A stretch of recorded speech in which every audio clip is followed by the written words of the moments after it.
I am going to show you how to make Yorkshire pudding.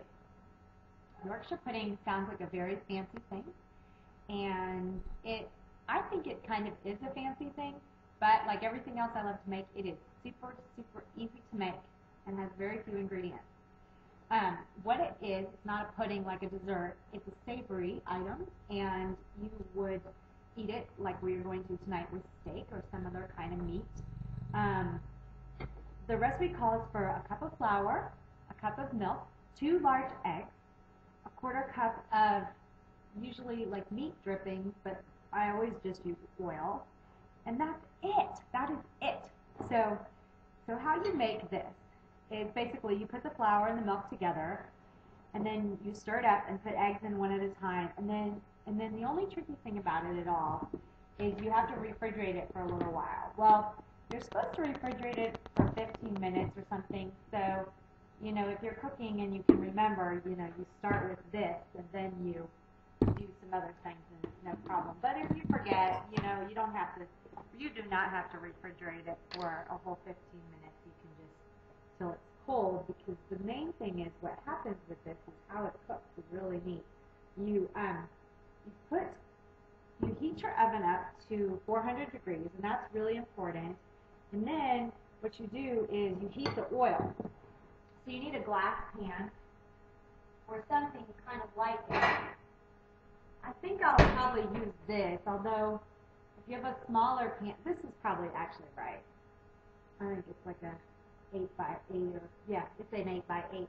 So you'll heat your quarter cup of oil, or if you want to use meat fat, you'll heat it up in your oven until it's nice and hot.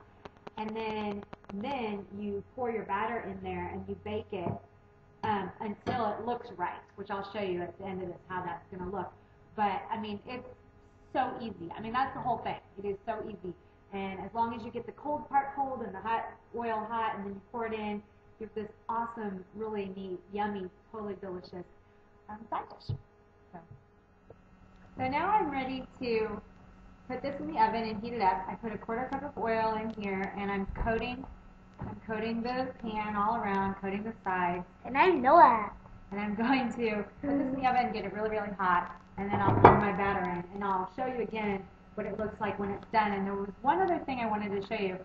This is a popover pan, and it's really nice to make Yorkshire pudding into popovers. So you use the recipe that I said, and you just pour it in here. And I would have done that today, but I wanted to actually show you, you know, the sort of standard thing. But the kids, you know, like it as in popovers, and it's easier and everything. And another thing I wanted to point out is you can add stuff to this if you want.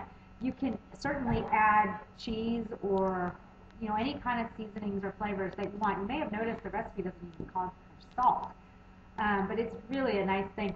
And because of that, it does have a mild flavor, and I usually like to have, you know, just a standard brown gravy with it. So I will show you what it looks like when it's done. Okay, I decided that instead of waiting till I pull this out of the oven, I'm just going to show it to you in there. It's almost done.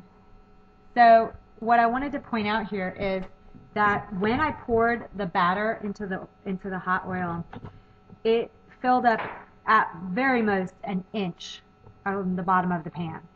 Very most an inch. And you can see that it's over 2 inches above the top of the pan now that it's about done. It's a beauty, a very beautiful thing, this Yorkshire pudding. Probably not great for my computer what I'm doing right now, but hey. So there you go. That's it. That's Yorkshire pudding.